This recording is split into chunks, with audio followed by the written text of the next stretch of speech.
Empire ने review किया, सब किया और फिर डिक्लेयर कर दिया आउट। वहाँ पर इयान बेल साइड में खड़े थे, जा रहे थे डगआउट की तरफ और वहाँ पर काफ़ी निराश नज़र आ रहे थे। इंग्लैंड का क्राउड भी काफ़ी निराश नज़र आ रहा था। वैसे क्रिकेट को तो जेंटलमैन्स गेम कहा जाता है, लेकिन ये जेंटलमैन्स गेम अभी आजकल उतनी ज़्यादा जेंटल रही नहीं है। वैसे पहले भी कभी जेंटल थी ये गेम। हम देखते थे पाकिस्तान के गेंदबाजों को वो बॉल टेम्परिंग करते हुए, हम देखते थे ऑस्ट्रेलियन एम्पायर्स को गलत डिसीजंस देते हुए, जिसके कारण भारतीय टीम को बहुत ज़्यादा नुकसान हुआ है। और कुछ कुछ टीमें ऐसी होती थी जैसे कि न्यूजीलैंड, जो हमेशा की तरह अपने एथिक्स, अपने स्पिरिट्स में मानती थी। इंग्लैंड की टीम कभी कभी मानती थी, कभी कभी नहीं मानती थी। लेकिन जब हमारे पूर्व कप्तान महेंद्र सिंह धोनी की बात आती है, तब वो तो केवल एक ही चीज़ में मानते हैं, स्पिरिट ऑफ द गेम। और यही अवार्ड उनको आईसीसी ने दिया है, the spirit of the game award for the decade.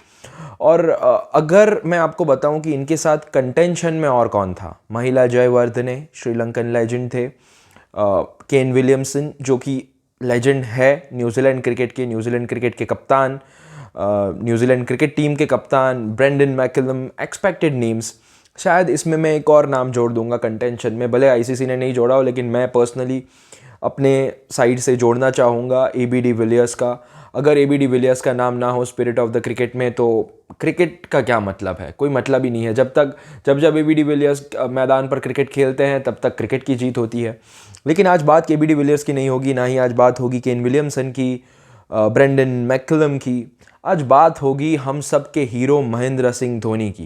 यार, बचपन में जब हम क्रिकेट खेलते थे, तब हमारे लिए सबसे बड़ी बात ये होती थी कि हम पाकिस्तान को हरा दें, हम वर्ल्ड कप जीते।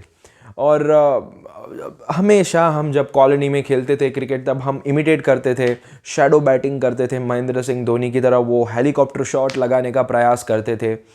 और जब it was a time when just we were a wee lad, और उस समय पर we were not aware about the words like sportsman spirit of the game, और वो सारी चीज़ें बाद में हम सीखे थोड़ा सा एबी डिविलियर्स को देख के, केन विलियमसन को देख के, कि ऐसी चीज़ें एक्चुअली फॉलो भी होती है आज के क्रिकेट में। और ए टू जेड सारे पल महेंद्र सिंह धोनी ने भारतीय क्रिकेट को दिया है। उसमें से एक ये पल की आज के वीडियो में मैं बात करूंगा। 2011 जिस ईयर भारतीय टीम वर्ल्ड कप जीती थी, उसके कुछ समय बाद, उसके 6-7 महीने बाद भारत दौरा कर रही थी इंग्लैंड का। और हर बार की तरह इंग्लैंड का दौरा होता है तब प्रेशर बहुत ज़्यादा होता है, क्योंकि वहाँ पर स्विंग दिखती है, वहाँ पर जिमी एंडरसन दिखते हैं, वहाँ पर स्टुअर्ट ब्रॉड दिखते हैं। पिछले 15 साल से वही दिख रहे हैं, वो तो दिखे। पहला मुकाबला था टेस्ट सीरीज़ का लंदन लॉर्ड्स के अंदर। हमने देखा राहुल द्रविड़ का बहुत ही बढ़िया शतक, और भारत फिर से वो मुकाबला हार गई। 200 करीब के रन से शायद मुकाबला हारी थी भारत। वहाँ से कारवां पहुँचा नॉटिंघम, और नॉटिंघम के अंदर था ये मुकाबला। सीरीज़ का दूसरा टेस्ट मैच। भारत के ऊपर हमेशा की तरह प्रेशर बहुत था, और टॉस जीता कप्तान महेंद्र सिंह धोनी ने। पहले बल्लेबाजी करने का निमंत्रण दिया इंग्लैंड की टीम को। इंग्लैंड के कप्तान एंड्रू स्ट्रॉस की वो टीम थी। उस समय पर एलिस्टर कुक कप्तान नहीं बने थे, एंड्रू स्ट्रॉस ही कप्तान थे। पहले बल्लेबाजी करी इंग्लैंड ने, जल्दी आउट हो गई। 70 ओवर के करीब शायद उन्होंने खेले थे, 65 या 70 के करीब, और 221 के आसपास कुछ रन लगाए थे। फिर भारतीय टीम आई बल्लेबाजी करने को दूसरी इनिंग में, और वहाँ पर एक बार फिर से राहुल द्रविड़ ने एक और शतक जड़ा। बहुत ही बढ़िया सीरीज़ रही थी वैसे ये राहुल द्रविड़ के लिए भी।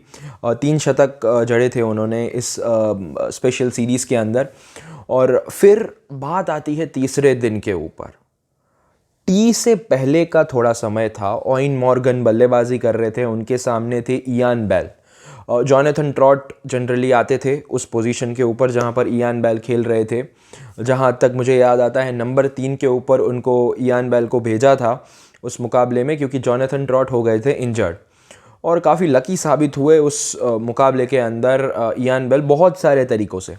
पहले तो उन्होंने शतक जड़ दिया, बहुत ही बढ़िया बल्लेबाजी करी, और 157 के स्कोर के ऊपर इयान बेल थे। सामने से ईशांत शर्मा बॉलिंग कर रहे हैं, ओवेन मॉर्गन खेल रहे हैं। गेंद को थोड़ा सा स्लाइस किया लॉन्ग ऑफ के तरफ, और वहाँ पर माफ़ कीजिएगा फाइन लेग की तरफ गेंद को थोड़ा सा स्लाइस किया और वहाँ पर प्रवीण कुमार फील्डिंग कर रहे थे और उस समय पर फील्डिंग का ठीक ठाक कुछ हुआ करता था, उतनी ज़्यादा तेज़ तरार फील्डिंग नहीं दिखती थी। आजकल तो जो अलग प्रकार की फील्डिंग हमें दिखती है, लेकिन वहाँ पर कुछ तरीके से गेंद रोक दी प्रवीण कुमार ने, जो लग नहीं रही थी कि रुकेगी।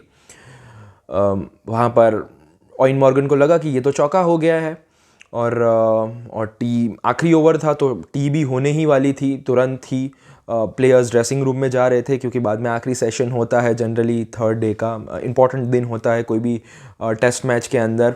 और वहाँ पर पता नहीं क्या हुआ, तो पता नहीं ब्रेन फेड मूवमेंट कहेंगे या क्या भी कहेंगे, वहाँ से गेंद फेंकी प्रवीण कुमार ने अभिनव मुकुंद के ऊपर।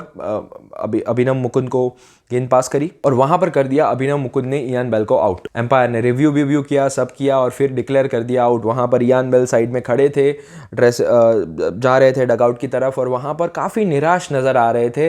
इंग्लैंड का क्राउड भी काफ़ी निराश नज़र आ रहा था क्योंकि शायद यकीनन गलती हुई थी इयान बेल से, आउट भी थे वो, लेकिन स्पिरिट ऑफ द क्रिकेट में ये चीज़ शायद सही नहीं थी। क्राउड बहुत ज़्यादा गुस्से में था और पता नहीं उस समय के ऊपर थोड़ी सी बातचीत हुई। एंड्रू स्ट्रॉस और उस समय के इंग्लैंड के कोच एंडी फ्लावर दोनों गए महेंद्र सिंह धोनी और ड्यूकन फ्लेचर्स से मिलने के लिए। और ड्यूकन फ्लेचर्स उस समय के कोच थे भारत के, वर्ल्ड कप के तुरंत बाद उनको कोच बनाया गया था। और फिर थोड़ी सी चर्चा हुई, बहस हुई, बातचीत हुई। वहाँ पर पता नहीं कुछ बोला होगा एंड्रू स्ट्रॉस ने, और महेंद्र सिंह धोनी तो महेंद्र सिंह धोनी हैं, उन्होंने आकर ड्रेसिंग रूम में कह दिया कि now we are not considering Ian Bell wicket and उनको वापस देने की परमिशन दे दी गई है। अब आईसीसी के लॉज के हिसाब से, आईसीसी ने जो सेक्शंस बनाए हुए हैं उनके लॉ के हिसाब से ये चीज़ अमूमन नहीं होती है, क्योंकि जनरली क्या होता है कि अगर कोई ओपोजिशन के कप्तान को, जिन्होंने अपील करी हुई है, उनके कप्तान को डिसीजन को चेंज करना होता है, अपील वापस लेनी होती है, तो उनको एक परमिशन लेनी पड़ती है वो अंपायर से जिसने आउट दिया है। तो वहाँ पर और हाँ, उसके लिए एक छोटी सी कंडीशन ये भी होती है कि आपको फील्ड लीव नहीं करनी है, एज अ बैट्समैन आपको फील्ड लीव नहीं करनी है। लेकिन वहाँ पर तो इयान बेल ने लीव कर दी थी फील्ड, क्योंकि टी का समय हो चुका था। बेनिफिट ऑफ डाउट वहाँ पर भी शायद चलो दे देते हैं, लेकिन आउट थे वो। यहाँ पर कोई ऑब्जेक्शन नहीं उठा सकता था कि वो नॉट आउट है। ऐसा स्पिरिट में बात कर सकते हैं कि हाँ, स्पिरिट ऑफ द गेम के खिलाफ था ये वो। और फिर वहाँ पर जैसे ही महेंद्र सिंह धोनी की टीम बाहर आ रही थी और इंग्लैंड का क्राउड वहाँ पर चिल्ला रहे थे, इंग्लैंड के स्पेक्टेटर्स, और वो बूइंग उनकी शुरू हो चुकी थी और उनको यकीनन पसंद नहीं आ रहा था ये चीज़। फिर उसके बाद इयान बेल और ऑयन मॉर्गन आए, मैदान के अंदर एंटर हुए और फिर वहाँ पर तुरंत ही 5 या 10 सेकंड में सब ने ताली बजाना चालू कर दिया, सब ने अपलॉड करना चालू कर दिया। मुझे याद आता है ये टेस्ट मैच मैंने शायद हाइलाइट्स देखी थी इसकी, क्योंकि उस समय पर छोटे से हम पता नहीं कौन से स्टैंडर्ड में थे, स्कूल से आए हुए थे, नया नया क्रिकेट का शौक़ था, वर्ल्ड कप जीते थे तो टीवी देख रहे थे। और उस समय पर समझ नहीं आ रहा था कि ये इंग्लैंड के प्लेयर्स क्यों इतना ज़्यादा अपलॉज कर रहे हैं। और मैं तो दुखी था यार, ये आउट क्यों नॉट आउट क्यों कंसिडर किया गया इयान बेल को, क्योंकि टेस्ट मैच हार रहा था भारत और अच्छा नहीं लग रहा था वो देखते हुए। लीड बहुत लंबी लेकर गए थे इंग्लैंड के बल्लेबाज, वहाँ पर एंटर हुए इयान बेल और ऑयन मॉर्गन, और वो देख के आज मैं देखता हूँ तो मुझे अच्छा लगता है कि यार what a player MS Dhoni was of the field and on the field. और फिर मुकाबला हुआ और फिर थोड़े समय के बाद भले ही आउट हो गए इयान बेल भी, युवराज सिंह ने उनकी विकेट ले ली थोड़े समय के बाद ही, और उन्होंने काफ़ी अच्छे रन बनाए, 159 या 159 शायद बनाए थे उस मुकाबले में। लेकिन इसी चीज़ के बदौलत उनको मिला award for spirit of the game. अगर वो सीरीज़ के अंदर इस तरीके से आउट होते इयान बेल तो पता नहीं कहाँ जाती वो सीरीज़। मुझे तो याद नहीं है वो सीरीज़ में भारत कौन सा मुकाबला जीता था, सारे मुकाबले शायद भारत हारा था। Poor performance from the bowling, batting ठीक ठाक प्रदर्शन था। और ताजुब की बात यह है कि विराट कोहली नहीं थे इस टीम का पार्ट, रोहित शर्मा नहीं थे इस टीम का पार्ट, शायद इसके थोड़े समय बाद ही डेब्यू किया था, या पता नहीं डेब्यू किया था कि नहीं किया था, एग्जैक्टली याद नहीं है, बट उस सीरीज़ में तो नहीं थे ये सारे खिलाड़ी। उसके बाद इयान बेल ने भी तारीफ़ करी थी महेंद्र सिंह धोनी के जेस्चर की पोस्ट मैच प्रेजेंटेशन में। भारत सैडली मुकाबला हार गया था, बहुत बड़े मार्जिन से मुकाबला हारा था। करीब 400 के ऊपर का लक्ष्य दिया था इंग्लैंड ने, 500 के करीब का लक्ष्य था और वो चीज़ नहीं कर पाया था भारत। लेकिन highlight of the tour and definitely highlight of the match was Mahendra Singh Dhoni's gesture, और इसीलिए हम इतना ज़्यादा पसंद करते हैं हमारे कैप्टन कूल महेंद्र सिंह धोनी को। फ़िलहाल तो इस वीडियो में इतना ही। अगर आपको ये वीडियो पसंद आया हो तो वीडियो को ज़रूर लाइक करिए, चैनल को फटाफट से सब्सक्राइब करिए। हमारा इंस्टाग्राम पेज crickchat24, इसकी लिंक मैं डिस्क्रिप्शन में मेंशन कर दूंगा, आप फटाफट जाकर फॉलो कर दीजिए for some amazing content on that too. And thank you so much for watching this video.